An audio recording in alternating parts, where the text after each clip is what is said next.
Welcome to Literacy RX podcast hosted by SpeechMED, where we delve into the evolving world of healthcare and explore how language and literacy shape patient outcomes.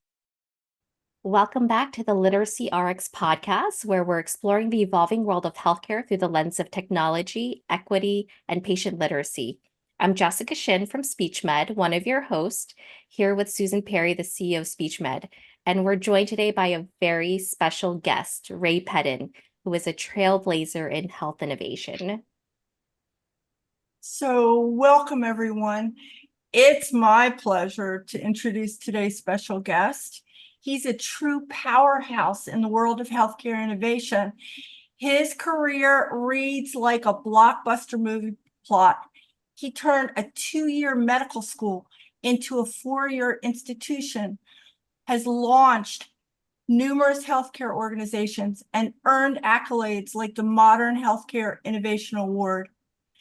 But what sets him apart isn't just his achievements, it's his unwavering commitment to making a difference for all of us. His latest small mission, revolutionizing the healthcare safety net, ensuring that every person, regardless of their background, gets the care they deserve. And trust me, his blend of expertise, charm, and absolute kindness is a force to be reckoned with. Hailing from California, where the trees aren't the only giants shaping the landscape, our guest is a visionary, a transformer of systems, and is an all-around incredibly good person. And although he seems to have his head in the clouds today, Ray has a knack for piloting both planes and groundbreaking healthcare initiatives. He truly knows how to navigate through turbulence, whether it's up in the sky or down on earth with the rest of us. So buckle up, folks, because any ride with Ray Pedden promises to be really exciting. Welcome, Ray. We're thrilled to have you. Well, thank you very much for the introduction. I'm humbled by what you have to say. I don't deserve 90% of it, but I can tell you that I've enjoyed my time in the healthcare space in all the roles that I've played, and it's in the moment. I typically, don't pay a lot of attention to, the progress, the important things that we're getting done, how we're expanding access, how we're expanding our ability to partner with patients, especially in the safety net, the diversity of the people that we deal with, some of the challenges and some of the difficulties that we run into as we engage those patients in becoming partners in their care. But beyond all else, we're here to help. So in the moment, I don't recognize it, but looking back on things, there are lots and lots of things I'm very, very proud of. And 98% of those involve people like Susan and Jessica, who are really on the forefront of getting things done and making things happen where it counts. And it's my pleasure and my privilege to serve as support for the people as they engage and as they make progress in this area of taking care of typically chronically ill, complex patients that are struggling in order to get the right care at the right time in the right place. So thank you very much for inviting me today. Well, thank you, Ray. And, you're always welcome to hang out with, both of us. We're the two crazy women, and we describe ourselves as, two multilingual, multicultural, and multi-generational caregivers who understand firsthand some of the consequences that can happen from medical mishaps due to language and literacy barriers. So that is always our focus. And let's just, dive in. And Ray, because of your extensive background, one of the things we really want to delve into is how can we meet patients exactly where they are? And where they are really means their language abilities, their environment, and most importantly, their literacy level. And just so that we're all on the same page, I want to define what literacy means. And it's the ability to consume information to make decisions. And it becomes especially important when it relies on your health. And keep in mind, the literacy level for a patient, it can vary based on their background, their culture, and even age. So how are we listening to patients about literacy? Sometimes not very well. uh, in healthcare, regardless of whether you're, a direct provider, primary care, specialty care, care support, MAs, nurses, community health workers, and the like. I mean, it's a team of people that are really caring for a group of patients. And it really doesn't matter where in that spectrum of care delivery you're practicing, literacy becomes an important component to that. And we are trained rigorously in healthcare, regardless of the particular kind of services that you're providing to this community of patients. And we're trained at a level that typically is very intellectual, very much problem solving, very much oriented toward evidence, finally, that points us in the direction of the best care path for the patient. That's the strength we bring to the table. Where I've seen it break down and where I'm experiencing it breaking down personally is trying to translate what I've learned over years and years and years and years of training and work to listen first to the patient, try and understand the context that they're coming from and where they are at that point in time, because it varies. Translating that and using those data to moderate my speech, if we're interacting from a speech standpoint as opposed to a written standpoint, but to moderate my speech so that as I work with the patient, and it's working with the patient that's important, that as I work with the patient, that I can somehow create in them an understanding of years and years and years and years worth of very, very structured, very rigorous knowledge at a level that people understand. The other day, Susan brought up an example. She mentioned that often a patient is advised that part of the treatment plan is to include a stent. Well, a stent is a 5-letter word that's easy to spell, and you can see it on a piece of paper and you can hear the word. But for the most part, patients don't understand what the word stent means, even when you're speaking the patient's native language. So how do I help the patient understand what I mean when I say we're going to think about putting a stent in to resolve a particular presenting problem? And it's funny that when Susan presented that image in my mind, I thought, well, how might I convey to the patient what a stent means in the context of something that they see every day, that they experienced growing up, that they probably enjoyed as a youngster, and maybe they still do enjoy. And I thought of the bicycle tire. And so the example that I translated the word stent into is that it's like the inner tube in your bicycle tire that ensures that the air doesn't leak beyond the tire that you're dependent on to move the bicycle. But if the patient in their mind can visualize what a bicycle tire looks like and keeping air in the tube of the bicycle tire, and the stent is nothing more than that tube that's in there to help the air stay in place, that context really helps somebody clearly understand from a literacy level what's going on. My point is that literacy is a complex issue. It's not just knowing what the word means. Yep. It's knowing not only what the word means, but how the word gets applied and what it might do for you to achieve a given outcome in a language, in a reference that the patient can clearly understand. And that's irrespective of language, which is its own particular barrier to helping the patient become a patient in their care. Sure. And, a jaw-dropping stat about patients not understanding their health is that only 14%, Susan, correct me if I'm wrong, of the population is proficient in health literacy. So The rest we of think about all these educated people out here. We might think we are health literate. We can understand common words that our providers and health professionals use, but only 14% really understand what that means. And like you said, stent is only a 5-letter word, but there are so many different implications about how it's used and how it affects a patient. So I think that kind of leads into, one of my next question, which is, what are some of the biggest challenges in enhancing literacy and language accommodations? Do you know of any strategies that are providing effective or are effective in addressing these issues? Yes and no. Hmm. I guess, and I always tell little stories around the examples that I try to use.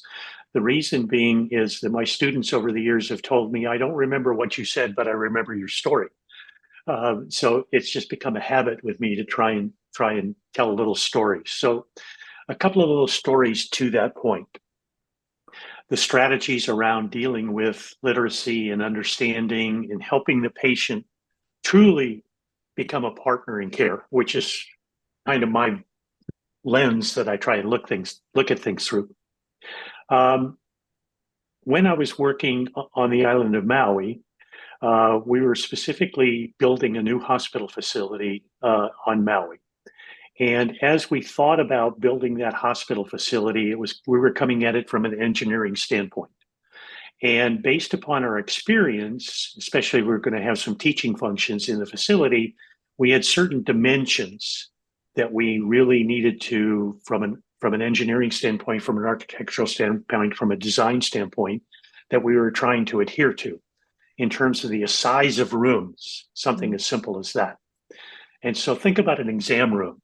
You go into an exam room and typically it's, give or take 10 by 10. As you sit there on the table waiting and waiting and waiting for people to come in and take care of your presenting problem.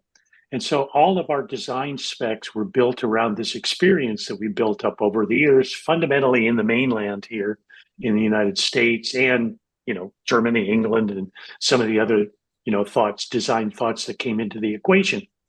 And so we came up with this really what I thought was a beautiful plan for this hospital with integrated outpatient services, emergency department, so on, and sat down with some of the community members and said, this is what we have in mind. Isn't it wonderful? Isn't it beautiful? Isn't it the best thing since bottled chocolate milk?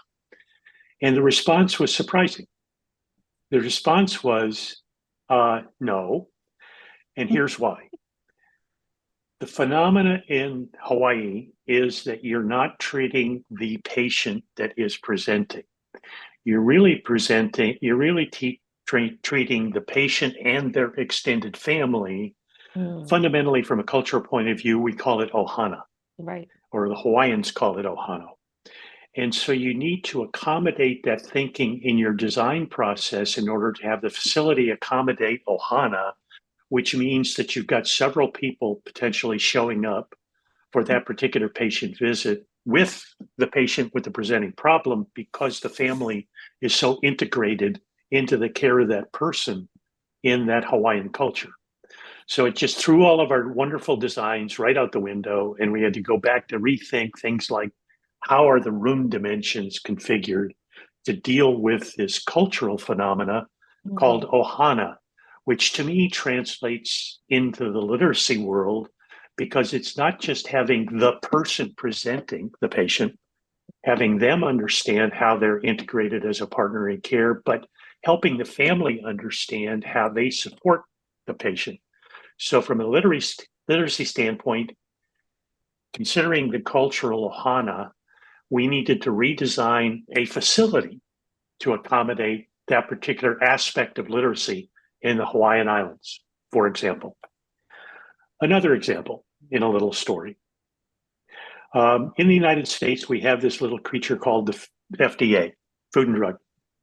And Food and Drug produces labels for all medications that are offered as prescriptive here in the US. So when you as a provider see a patient and you prescribe metformin, for example, one of the requirements of the FDA is that you give the patient a copy of the FDA approved patient instructions. How many of you have read that? How many of you really sat down and ever looked at what you're handed that's FDA approved? And why is the text also like so small that you can't even read it? Right. So you need not only a PhD, right, Yeah. in You need an eye pharmacology prescription. to Yeah. read You need it, a right? different prescription just to read it. Right. You need a magnifying glass, one of those things like I have now, which is the little reader that you take to the restaurant with you that lights up so you can read the menu, right? Yeah.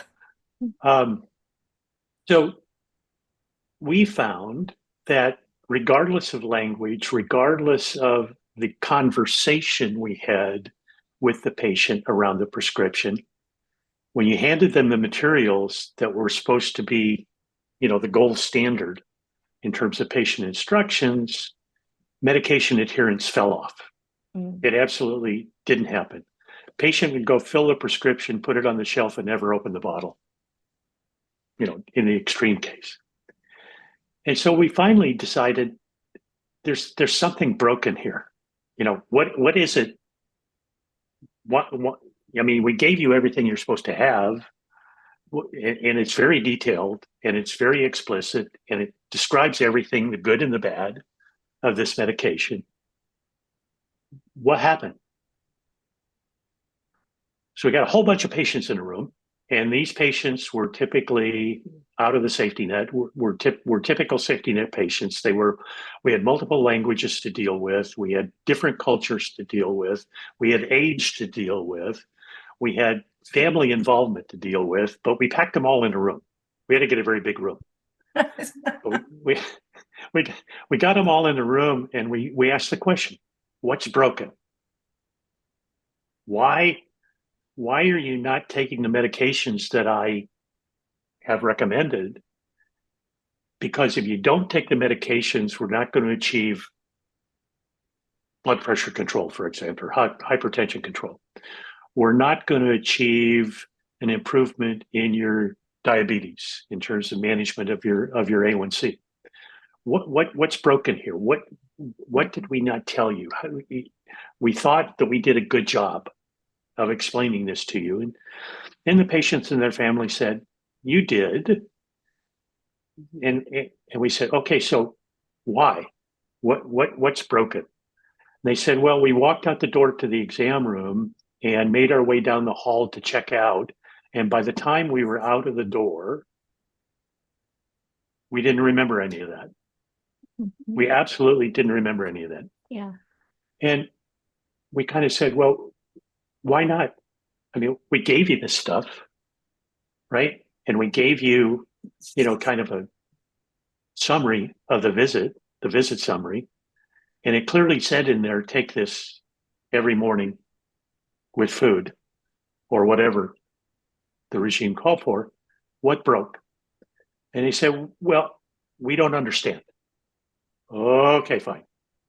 So we went to design table and we sat and we iterated with the patients, trying to understand what it is that would give them the ability to understand at their level where they are, when and where to take their medicine, under what circumstances. It turned out that it was an 8.5 by 11 sheet of paper, one piece of paper with lots of pictures on it. Pictures of the pills, a list of the days of the week across the top, the time of day, morning, noon, and night down the left-hand column, and the things arranged with little icons for the pills on this 8.5 by 11. That was their favorite thing of all time. Mm-hmm. And they said, if you only gave us this, then we'd follow your advice. So we said, okay, so we started printing those up, converting all of this FDA stuff and, having big pictures and few words and that kind of thing on this 8.5 by 11. And we said, what are you going to do with it? I'm going to take it home and put it on my refrigerator with a magnet. Sure. And every morning when I get up to get the milk out, and every day that my family comes through with the kids and the moms and the dads, they'll look up there and remind me what I have to do and when I have to do it. And lo and behold, adherence improved. Mm-hmm. That's one little story around an example of literacy for the patients, where the patients are at the time that they are in the continuum of care. So those are just two little examples, Ohana and pictures, that help us get to the level that helps the patient become a partner in care. Now, how do we extend that? because it's more than just pictures and FDA guidelines. Working with Jessica and Susan, the first time that they told me their story about being able to use voice as the media to which we deliver information to our patients to engage them as a partner in care, a little light bulb went off in my head. And I only have little tiny light bulbs in my head. A little light bulb went off in my head and it said, right, why didn't you think of this 20 years ago? Why shouldn't I be able to describe to a person who has a primary language of Haitian Creole, for example, why shouldn't I be able to describe to them in Haitian Creole exactly what the care instructions, care recommendations are around medications, around discharge summary and care plans, around coordination of care among many subspecialties? Maybe I should be doing it in their primary language, in words like describing a bicycle tire as a vision, as a image of a stent, in terms of describing what that 8.5 by 11 with pictures on it on when to take your meds was, but explain all of that in Haitian Creole in the spoken language for people who have that as a primary language. And if I can do it in Haitian Creole, why can't I push a button and get it also in Spanish? Mm-hmm. And why can't I push a button and get it also in English for a family who is multicultural, multilingual, who are all very focused on getting grandma healthy as much as possible? And we in the States decide that, the pill is the answer. Well, just focusing on medications would make a huge improvement. But to do it in a native language, first choice made a native language with the ability to also work in a multicultural, multi-language environment that we find in families, the little light bulb said, boy, for a Norwegian, you're really stupid. You didn't think of this 10 years ago. I mean, it was just an amazing illumination of how to meet patients where they are, when they are, and how they are in terms of trying to have them become a partner in care. Those are really we agree with you.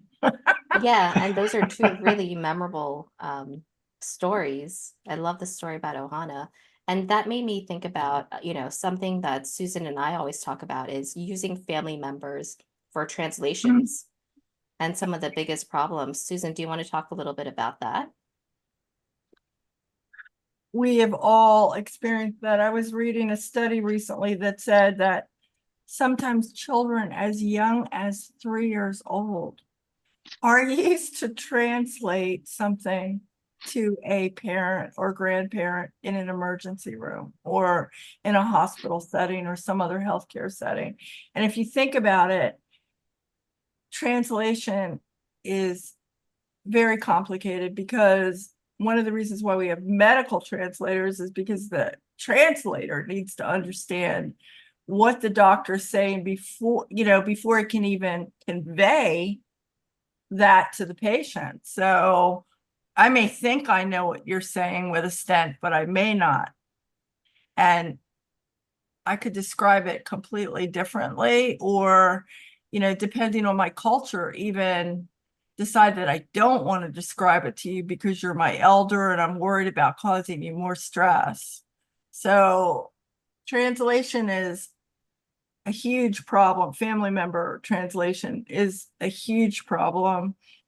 It's important for family members to understand too.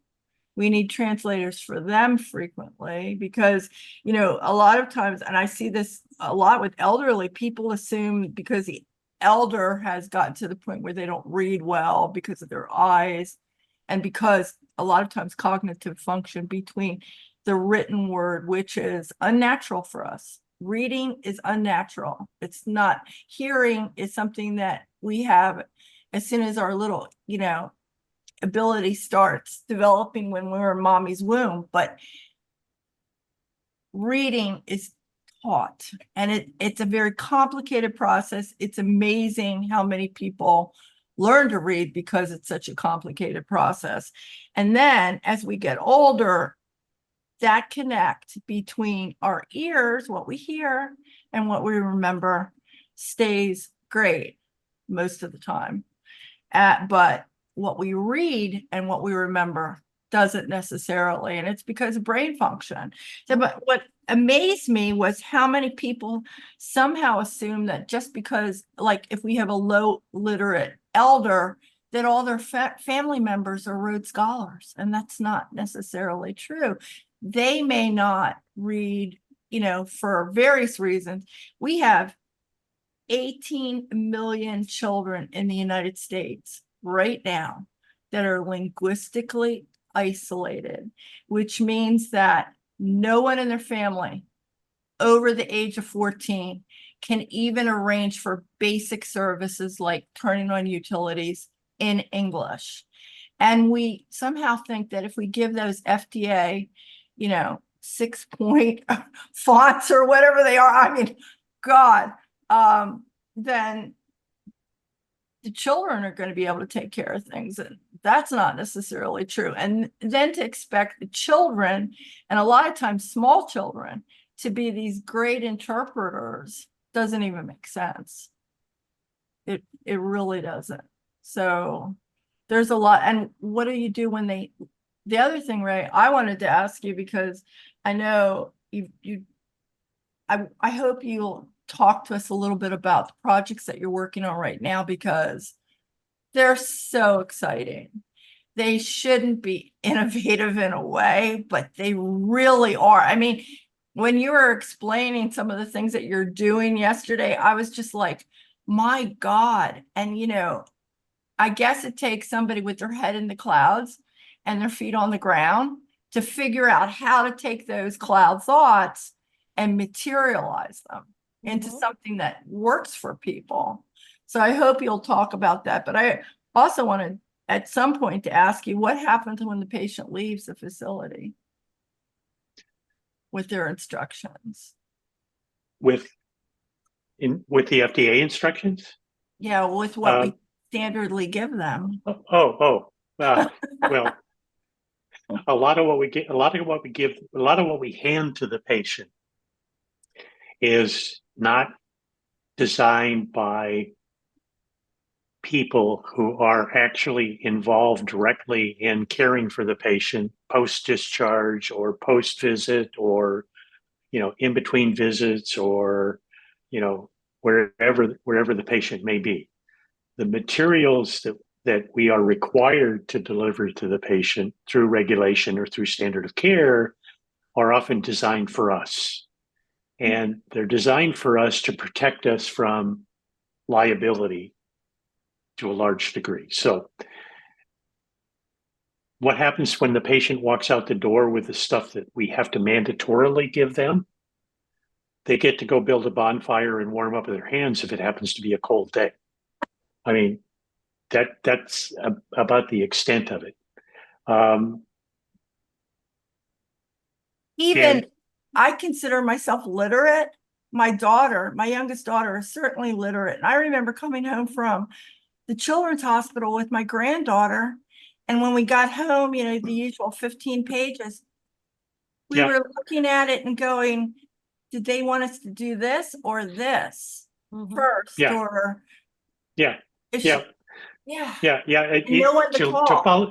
To follow on to that story, my wife is a reading specialist, has been certified reading specialist, and has a lifetime license, from whoever the grantor of those kinds of licenses are, as a reading specialist. And so she's dealt with this in the school districts, middle school through high school, forever. She and I are older than dirt. And so she's been doing this for a very long time. And I remember when our daughter was born, and this was a number of years ago, she was a 30-week preemie. And I knew how to spell the word baby on a good day. I didn't have a quick start manual. I didn't have a user manual. It was like, okay, here's this little person. Good luck. Good health. You didn't have a TikTok video? No, I didn't have it. I mean, YouTube didn't exist, so I couldn't look it up, And so we came home with, because Jessica, our daughter, was a premature birth and a difficult delivery. we came home with a wheelbarrow full of instructions, right? And my wife is a reading specialist, highly educated, recognized in her field, done amazing work. And she brings the wheelbarrow over to me and she said, I don't understand what this says. You tell me what it means. And I looked at it and I said, I think it means good luck. It was, as you point out, it small print. It's highly dense. I felt like I needed to have a PhD in neonatology in order to understand the first 4 paragraphs, which dealt with, the first 6 months of her life, of my daughter's life. And firsthand experience. I, who think they know a lot, although I'm told often that I don't, couldn't sort out those kinds of instructions. So, the question on the table is, how do I now, in a different role, translate those, even English to English, if you think about that as a translation? How do I translate those wheelbarrow full of instructions that might come home with a premature youngster to something that I can actually use, that drives me to action, that helps me make a decision? Because the decisions that I make in the first few weeks of life in that scenario will be mission critical to whether my daughter lives a long and fruitful life, or whether I, by not doing something correctly, or by doing something that I should, not doing something I should have done, leads to some sort of disability that really impairs her life and enjoyment and all the rest of it. Jen and I were lucky with Jessica. We didn't know anything. By accident, we probably made a lot of good decisions. I personally am responsible for a lot of bad decisions, in that time frame. But at the end of the day, we were lucky that, she grew up and survived and is now doing very well. But I feel sorry for people who get the wheelbarrow of material and, as you say, can't even start to interpret, can't even start to understand, can't even start to figure out what are the action steps that I need to do in order to care for this little person who just came into the world. And that's just a personal example of where I could have screwed it up big time a number of years ago, and I happen to be lucky. And I'm in the field. Yeah. I'm supposed to know this stuff. My wife looked at me as a reading specialist and said, I don't get it. And she is a specialist that's supposed to know this stuff. And so it's a challenge. Well, and Susan and I, we discuss the third monkey a lot. And we discuss that in, discussing the challenges faced by patients. And have you heard of the third monkey story? Tell me. And it's from like this very humorous and poignant phrase, which says, fight like you're the third monkey on the ramp to Noah's Ark, and brother, it's starting to rain. So it really vividly captures, some of the desperation that these patients feel. And I think your story about Jessica really ties that in, that, these patients are really fiercely advocating for themselves. And there's just like a flood of medical jargon and procedures. And it can make the patient feel really overwhelming and excluded from the whole process. Yep. So what I I'd like agree. to do is maybe, do a part 2. So we can delve a little bit more into some of the projects that you're working with, Ray, and talk about some of the technical innovations that are currently happening around meeting the patients where they are. So please, everyone, return for part 2 of our awesome conversation with Ray Pedden.